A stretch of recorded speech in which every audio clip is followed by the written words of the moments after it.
नमस्कार, स्वागत है आपका। मैं हूं आपके साथ सुमित झा। पहले सीएम आवास पर वेंटिलेटर युक्त अस्पताल के संचालन के लिए 6 डॉक्टर और 3 नर्सों की नियुक्ति का आदेश और फिर चंद घंटों में आदेश वापसी। जी हां, मंगलवार को पीएमसीएच अधीक्षक का एक आदेश सियासत का मुद्दा बन गया और आनन फानन में यह आदेश वापस ले लिया गया। पूरा मामला जानिए इस रिपोर्ट के जरिए। पीएमसीएच अधीक्षक की ओर से जारी यही वो आदेश है जिसे लेकर बिहार की सियासत मंगलवार को दिन भर गर्म रही। दरअसल सीएम नीतीश कुमार की भतीजी कोरोना संक्रमित पाई गई, जिसके बाद स्वास्थ्य विभाग की ओर से सीएम आवास में वेंटिलेटर युक्त अस्पताल के संचालन के लिए 6 सीनियर डॉक्टरों और 3 ए ग्रेड नर्सों की तैनाती करने का आदेश दिया गया। इस आदेश पत्र के सामने आते ही नेता प्रतिपक्ष तेजस्वी यादव को नीतीश कुमार पर हमला करने का मौका मिल गया।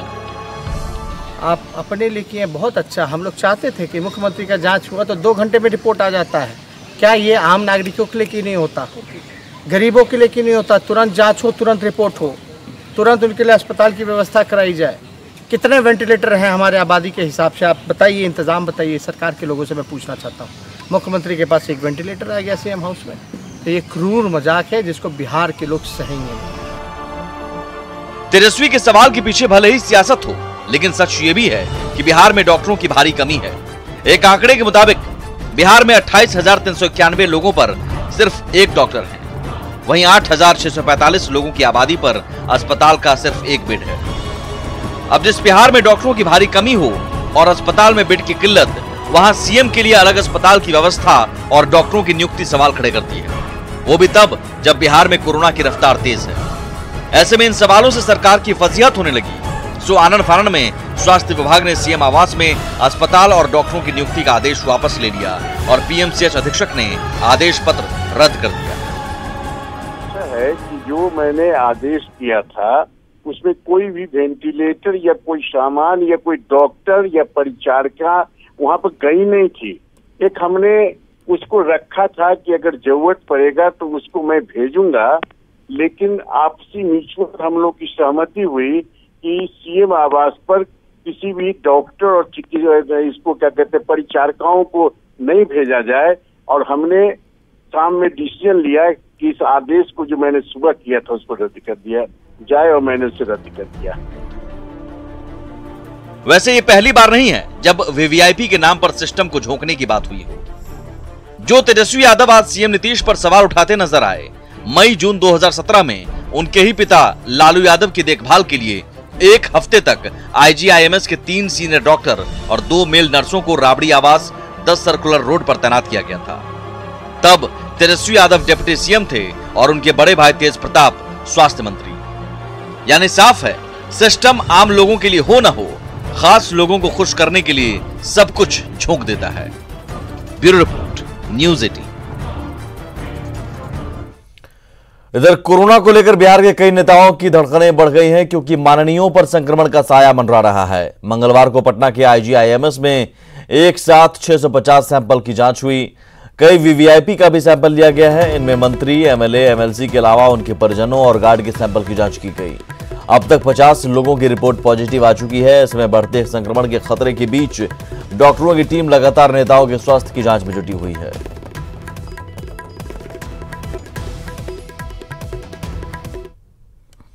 और अब बात चुनाव से जुड़ी सियासत की। बिहार बीजेपी पूरी तरह से विधानसभा चुनाव के मोड में आ गई है।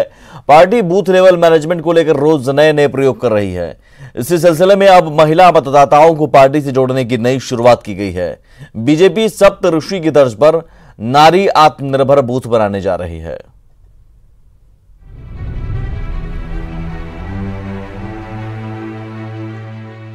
चुनावी साल में सभी पार्टियां अपने अपने तरीके से तैयारियों में जुटी हैं। ऐसे में सत्ताधारी बीजेपी के लिए इस साल के आखिर में होने वाला चुनाव बेहद अहम है। तभी तो पार्टी हर जाति और वर्ग को एकजुट करने की रणनीति पर लगातार काम कर रही है। पहले सप्तऋषि मॉडल बनाया गया, अब पार्टी की नजर महिला वोटर्स पर है। लिहाजा नारी आत्मनिर्भर बूथ की शुरुआत होने जा रही है। इस विंग की जिम्मेदारी महिलाओं को घर से निकालकर बूथ तक पहुंचाने की होगी। और महिला मोर्चा की बहुत ही महत्वपूर्ण भूमिका होगी। जैसे कि आप बूथ पे भी देखते होंगे तो महिलाओं की ही लाइन सबसे ज़्यादा रहती है, सबसे बड़ी रहती है। इसको ध्यान में रखते हुए महिला मोर्चा हर एक बूथ पे, जिस तरह से हमारा सप्तऋषि बना हुआ है, उसी तरह से नारी आत्मनिर्भर बूथ बनाने जा रही है और हर एक बूथ पे 7 महिलाओं की एक टीम बना रही है। बीजेपी का चुनावी मैनेजमेंट दूसरी पार्टियों से काफी अलग होता है। हालांकि विपक्षी पार्टियां बीजेपी की इस तैयारी पर सवाल खड़े कर रही हैं। बीजेपी को ये करने की नौबत क्यों आई? इसलिए ना क्योंकि उनका जनाधार नहीं है, इसीलिए ना ताकि लोग को पकड़ के जबरदस्ती बूथ पर लाया जाए, कुछ ठगा जाए और उन लोग से वोट गिरवाया जाए। जनता मूर्ख नहीं है, जनता सब जानती है। धरातल पर कुछ नहीं है, महंगाई चरम सीमा पर है, गैस की कीमतें बढ़ रही हैं, तो महिलाएं जो घर चला रही हैं, जो घर के बाहर नौकरी कर रही हैं, सुरक्षा का पता नहीं है, वो किस बात के लिए मोदी जी को वोट करेंगे? वो कुछ भी कर लें, किसी को भी उतार लें बूथों पर, इस बार महिलाएं मोदी जी को वोट नहीं करेंगी। जब एक तरफ बिहार की सभी राजनीतिक पार्टियां चुनाव को लेकर रणनीति ही बना रही है, तो वहीं बीजेपी कई दिनों पहले से ही विधानसभा वार बैठकें और वर्चुअल रैलियां भी कर चुकी है। कार्यकर्ताओं में जोश भरने का इरादा पार्टी नेताओं का है। अब इस नई तरकीब का कितना फायदा होगा, ये तो चुनाव नतीजे ही तय करेंगे। साकेत कुमार, न्यूज़ 18, पटना। बिहार विधानसभा चुनाव से पहले कांग्रेस ने ट्रिपल सी को लेकर एनडीए सरकार पर हमला बोला है। क्राइम, करप्शन और कास्ट को लेकर कांग्रेस नीतीश सरकार को कटघरे में खड़े करना चाहती है। ऐसे में प्रदेश का सियासी तापमान एक बार फिर गर्म हो गया है। कांग्रेस का ट्रिपल सी वाला चुनावी फॉर्मूला, क्राइम, करप्शन और कास्ट के जरिए एनडीए पर हमला। 2020 में होने वाले बिहार विधानसभा चुनाव में महागठबंधन और एनडीए की सभी पार्टियां खुद को मजबूत करने के अलावा विरोधियों पर ताबड़तोड़ हमले करने में भी जुटी हैं। कांग्रेस ने भी संगठन को मजबूत करने के अलावा नीतीश सरकार को घेरना शुरू कर दिया है। तभी बिहार की सत्ता पर सालों तक काबिज रही कांग्रेस ने बिहार में ट्रिपल सी की नई पॉलिटिक्स शुरू कर दी है। कांग्रेस का मानना है कि क्राइम, करप्शन और कास्ट के मोर्चों पर वो सरकार को घेरने में सक्षम होगी। इसके लिए बकायदा राजधानी की सड़कों पर पोस्टर के जरिए आंकड़े भी दिखाए गए हैं। ये 15 साल में अपनी उपलब्धि ने बता पा रहे हैं। जो अपहरण उद्योग आज खुल गया है, बैंक जिस तरह से लूटा जा रहा है, जिस तरह से लूट, हत्या, बलात्कार जो चौगुना है लालू जी के राज से, तो इसीलिए इनको अब जो है नैतिकता नहीं बचा है जो शासन करने के। नीतीश कुमार के सरकार में क्राइम, कास्ट और करप्शन बेतहाशा वृद्धि हुई है। इसमें हम निश्चित तौर पे हमेशा सबको लेके चलने की बात की है, इसी पे फोकस रहा है मेरा पोस्टर। हालांकि वो कांग्रेस पार्टी का आधिकारिक पोस्टर नहीं है, लेकिन कांग्रेस पार्टी के जिन सज्जन ने लगाया है उनको हृदय से हम आभार व्यक्त करते हैं। कांग्रेसी चाहे जो कह लें, लेकिन उनके आरोपों से सत्तारूढ़ एनडीए के नेता जरा भी इत्तेफाक नहीं रखते। जेडीयू हो या बीजेपी, सत्ता पक्ष के लोग कांग्रेस को अतीत की यादें दिला रहे हैं, जिसकी बुनियाद अक़लियत, पिछड़े और आदिवासियों के विरोध की रही है, जो पूरी तरह से समाज के कमजोर तबकों को लंबे समय तक द्वैम दर्जे का नागरिक मान करके हिंदुस्तान की सियासत करते रहे। आज उन्हें बिहार में अगर जातिवाद का पता चलता है तो ये दुर्भाग्यपूर्ण है। और ऐसे नारों के जरिए अगर कोई नैरेटिव वो गढ़ना चाहते हैं, कोई राजनीति करना चाहते हैं, बहुत मुश्किल होगी बिहार में। इसलिए कि कांग्रेस को कोई गंभीरता से लेने के लिए ही तैयार नहीं है। कांग्रेस जैसी घोर जातिवादी, महाभ्रष्ट पार्टी और आपराधिक तत्वों के घालमेल से राजनीति करने वाली पार्टी, जिसका आजादी के बाद से ही इतिहास रहा है, इसका कोई कंपैरिजन और कंपटीशन इसका दूसरी पार्टी से किया ही नहीं जा सकता है। कांग्रेस ने इस देश की राजनीति में जो भ्रष्टाचार का उदाहरण पेश किया है, वैसा कहीं नहीं है। बहरहाल कांग्रेस की ट्रिपल सी वाली राजनीति ने बिहार के सियासी तापमान को गर्म जरूर कर दिया है। जिस तरीके से कांग्रेस और एनडीए के नेता आमने सामने हैं, ऐसे में आने वाले दिनों में ये मामला और भी तल्ख रुख अख्तियार कर सकता है। न्यूज़ 18 के लिए पटना से संजय कुमार की रिपोर्ट। इधर बिहार कांग्रेस प्रभारी शक्ति सिंह गोयल ने कहा है कि एलजेपी का कोई नेता कांग्रेस के संपर्क में नहीं है। राज्यसभा सांसद चुने जाने के बाद कल पहली बार बिहार दौरे पर पटना पहुंचे गोयल ने कहा कि कोरोना काल में बिहार सरकार कई मोर्चों पर विफल रही है। मीडिया कर्मियों से बातचीत में गोयल ने विधानसभा चुनाव में सीट बंटवारे पर भी प्रतिक्रिया दी। देखिए, बिहार में बीजेपी और जेडीयू की सरकार और जिस तरह से सिर्फ और सिर्फ शासन में बने रहने के लिए कोई ना विचारधारा का एक रूप है, बस सिर्फ शासन में बने रहना, इसलिए साथ में है। मेरे संपर्क में कोई लोजपा का नेता नहीं है और कोई एक झूठ फैला के अगर वहां अपना ब्लैकमेलिंग करना चाहता है तो वो जाने। ऐसे हमारे बिहार के श्रमिक अगर उनके लिए ठीक से प्लानिंग करते तो हमारे बिहार के श्रमिक भाइयों बहनों को दर दर की ठोकरें ना खानी पड़ती। बड़ी खबर राजधानी पटना से सटे मनेर से है, जहां बालू उठाव को लेकर माफिया के दो गुटों में हिंसक झड़प में एक मजदूर की मौत हो गई। गोलीबारी पटना के मनेर और भोजपुर की सीमा पर स्थित सोन नदी में अवैध बालू के उठाव को लेकर हुई। मृतक की पहचान मिंटू रजक के तौर पर हुई है। सूचना मिलने पर पहुंचे पुलिस की टीम ने शव को दानापुर अनुमंडल अस्पताल पोस्टमार्टम के लिए भेज दिया है और आरोपी की धरपकड़ की कोशिश की जा रही है। गोली चला सर, हमारा भाई के लग गया गोली। कब हुआ घटना? 11 बजे सर हुआ है। आपका क्या पुलिस कब पहुंची है? पुलिस पहुंचा सर 3 बजे। खबर राजधानी पटना से, जहां असामाजिक तत्वों ने बीती देर रात मोबाइल दुकान में जमकर तोड़फोड़ की और कर्मियों से मारपीट भी की। वारदात रामकृष्ण नगर थाना क्षेत्र के जगनपुरा इलाके की है। पीड़ित दुकानदार की माने तो करीब 6 महीने पहले एक शख्स ने मोबाइल खरीदा था, जिसमें खराबी आने पर जब उसे शोरूम जाने को कहा गया तो फिर दोनों गुटों में विवाद बढ़ गया और फिर जमकर मारपीट की गई।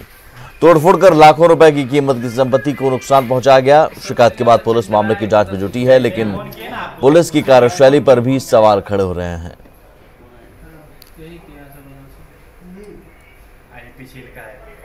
तो मतलब कि फोन में सर्विस सेंटर में ठीक करता है, दुकान में खाली बेचना काम है। तो 6-7 महीना पहले ले गया था, फिर नहीं अति बनाने के लिए दिया तो कि आप ही बनवा दीजिए। तब बोले कि ठीक है, भैया वो बोले कि ठीक है बनवा देंगे।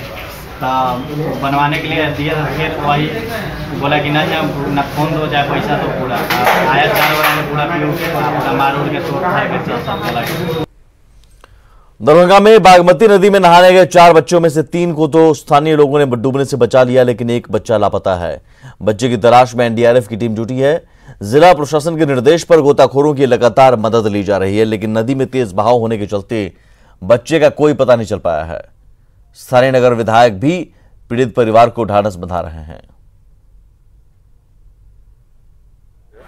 बागमती नदी के किनारे 4 बच्चे स्नान कर रहे थे। उसका कपड़ा और चप्पल यहाँ पर है। उसमें से बच्चे निकल के गए भी हैं बाहर, लेकिन एक बच्चे का अभी तक ये हो गया है कि वो डूब गया है। आपदा प्रभारी दरभंगा के द्वारा हमें एक सूचना मिली थी कि यहाँ पे एक बच्चा डूब गया है, तो हमारी टीम प्री मानसून डिप्लॉयमेंट में यहाँ आ रखी है दरभंगा में। तो टीम के कुछ सदस्यों को मैंने यहाँ भेजा, वो सर्च कर रही है। सूचना जैसी मिली है कि 14 वर्ष का कोई बच्चा है जो नहाते वक्त यहाँ डूब गया। बिहार में मंगलवार को आसमानी बिजली गिरने से 7 लोगों की मौत हो गई, जिसमें सबसे अधिक बेगूसराय में 3 लोगों की जान चली गई। चेरिया बरियारपुर थाना क्षेत्र के भितराही चौर में खेत में काम करने के दौरान मां बेटी पर बिजली गिर गई, जिससे दोनों की मौत मौके पर ही हो गई, जबकि एक बच्ची गंभीर रूप से घायल हो गई। वहीं दूसरी घटना नावकोठी प्रखंड के जीतपुर गांव की है, जहां 12 साल के सौरभ कुमार भी घर के बाहर खेलने के दौरान बिजली की चपेट में आ गया, जिससे उसकी मौत हो गई। बता दें कि मौसम विभाग ने बिहार में अगले 4 दिनों के लिए अलर्ट जारी किया है। बेगूसराय में 3 व्यक्तियों की इसमें मृत्यु की सूचना है। हम लोग उसको तुरंत ही जांच करा के उसको लाभ देने की कार्रवाई कर रहे हैं और इसी क्रम में मैं सभी बेगूसराय के निवासियों को सूचित करना चाहता हूँ। पुनः अलर्ट आया हुआ है 9 तारीख, 10 तारीख, 11 और 12 4 दिनों में हैवी रेनफॉल का और थंडरस्टॉर्म का भी, लाइटनिंग का भी। तो मेरी अपील है कि सभी लोग सुरक्षित रहें, घरों में रहें। पूर्वी चंपारण जिला प्रशासन की ओर से लालबकैया नदी पर बने बांध को ऊंचा करने का काम जारी है। बांध का पुनर्निर्माण अधिकांश हिस्सों में किया जा चुका है, लेकिन नेपाल सरकार ने करीब 500 मीटर तक बांध की मरम्मती और उसके निर्माण कार्य पर रोक लगा दी है। इधर पूर्वी चंपारण के डीएम ने कहा कि सर्वे से जुड़ी रिपोर्ट केंद्र सरकार को भेज दी गई है। अब केंद्र से निर्देश मिलने पर ही अगला कदम उठाया जाएगा। बता दें कि लालबकैया नदी में आने वाली बाढ़ से हर साल इलाके में तबाही मचती है। नेपाल ज्वाइंट सर्वे टीम का सर्वे कंप्लीट हो गया है और टीम्स के द्वारा जो है सक्षम प्राधिकार में इसको जमा किया जाएगा। तो दोपहर जो निर्देश केंद्र सरकार राज्य सरकार से प्राप्त होगा उसी के आलोक में जो है हम यहाँ पे कार्रवाई करेंगे। मोतिहारी में विदेशी शराब की बड़ी खेप जब्त की गई है। बरामद शराब की कीमत करीब 80 लाख रुपए बताई जाती है। शराब की खेप बड़े ट्रक के जरिए कोलकाता से लाई जा रही थी, जिसे ग्रामीणों की सूचना पर उत्पाद विभाग की टीम ने कोटवा के अहिरौलिया गांव से जब्त किया। शराब की पेटियों को बोरियों के बीच छिपाकर रखा गया था। 114 कार्टन शराब के अलावे 35 स्प्रिट के ड्रम को भी जब्त किया गया। हालांकि मौके से ट्रक का चालक और खलासी भागने में कामयाब रहा। मुजफ्फरपुर में कोरोना नए इलाकों में पांव पसारता जा रहा है। इसके मद्देनजर जिला प्रशासन ने शहर के 3 नए इलाकों को कंटेनमेंट जोन घोषित कर दिया है, जहां तमाम गतिविधियों पर रोक लगा दी गई है। ये इलाके हैं सदर अस्पताल रोड, ब्रह्मपुरा थाना से लक्ष्मी चौक और सदर थाना के आसपास का इलाका। इन इलाकों में 24 घंटे मजिस्ट्रेट के साथ पुलिस बल की तैनाती कर दी गई है। साथ ही स्वास्थ्य विभाग की टीम लगातार यहां रह रहे लोगों की स्वास्थ्य जांच में जुटा हुआ है।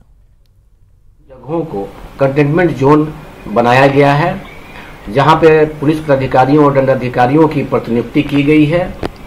कंटेनमेंट जोन में मेडिकल टीम द्वारा हर घर की स्क्रीनिंग की जाएगी और सैंपलिंग भी की जाएगी।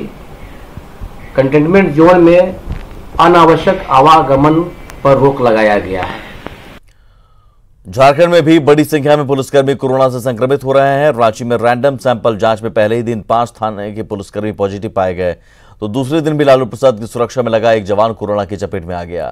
राजधानी में 300 से ज्यादा पुलिसकर्मियों के सैंपल लिए जा चुके हैं। अब रिपोर्ट का इंतजार है। वैसे पुलिस लाइन में बरती जा रही लापरवाही भी कोरोना संक्रमण को बढ़ा रही है।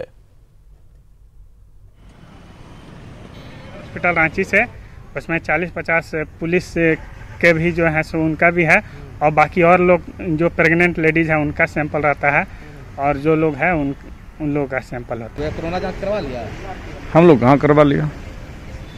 कब से हैं यहाँ लालू जी? 8 दिन से।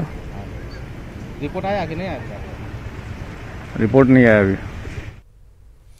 बिहार में बढ़ते कोरोना संक्रमण को देखते हुए अब प्रशासन मास्क नहीं पहनने वालों पर सख्ती भी बरत रहा है।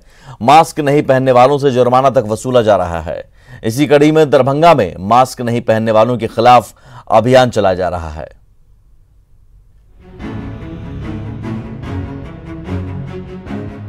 दरभंगा के चौक चौराहों और सड़कों पर मंगलवार को जब मास्क नहीं लगाने वालों के खिलाफ सख्ती दिखाई गई तो कुछ ऐसा नजारा दिखा। खुद डीएम त्यागराजन पूरे दलबल के साथ सड़कों पर इस अभियान की अगुवाई करते दिखे। इस दौरान बिना मास्क पहने कई लोगों की क्लास ली गई और 50 रुपए से लेकर 2000 रुपए तक का चालान काटा गया, जबकि सोशल डिस्टेंसिंग की धज्जियां उड़ाने और बिना मास्क लगाए 5 दुकानदारों को जुर्माने के बाद 3 दिन के लिए दुकान को सील कर दिया गया।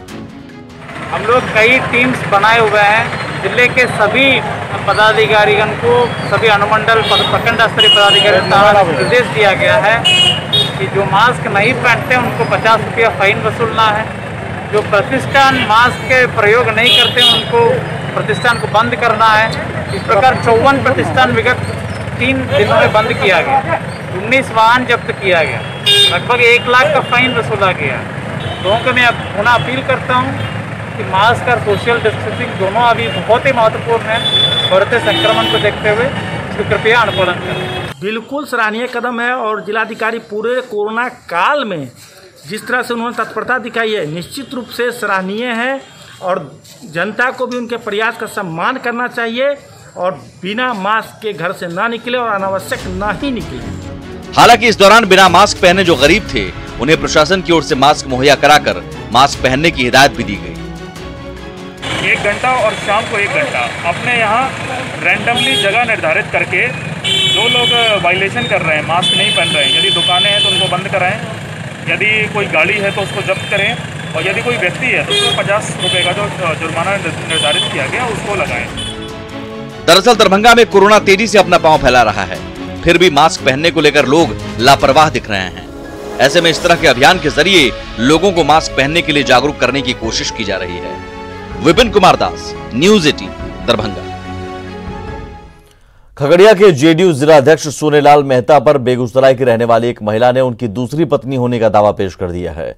महिला का आरोप है कि साल 2008 में ही दोनों की शादी हुई थी, लेकिन पिछले कुछ सालों से एमएलसी बनने के बाद से सोनेलाल मेहता ने उन्हें छोड़ दिया है और आर्थिक मदद भी नहीं मिल रही है। महिला ने मुख्यमंत्री से न्याय की गुहार लगाई है, जबकि जेडीयू नेता सोनेलाल मेहता ने महिला को जानने तक से इनकार करते हुए इसे खुद के खिलाफ राजनीतिक साजिश बताया है। सोनेलाल मेहता, अच्छा, वो कौन है आपके? हस्बैंड लगते हैं। कब शादी हुई थी आपकी? हम लोग गए थे देवघर, देवघर से गए थे तारापीठ में वहीं पे किए थे। तो वो एमएलसी बने हैं, उस दिन से मेरे ऊपर कुछ भी ध्यान नहीं देते हैं। न्याय मुख्यमंत्री जी से हम गुहार करेंगे कि मेरा वो जीवन यापन, मेरे लक्ष्य और मेरे मतलब बारे में कुछ सोचे और कुछ करे। महिला द्वारा लोग हैं, मैं तो महिला को नहीं जानता हूँ, न पढ़ता था। ये एक साजिश है, इसलिए मैं एरिया में हमको सारा लोग, पार्टी के लोग, दूसरे के लोग जानते हैं, मानते भी हैं और हमको प्रतिष्ठा भी देते हैं। और इसी के साथ इस बुलेटिन में इतना ही, लेकिन आगे भी खबरों का सिलसिला लगातार जारी है। नमस्कार।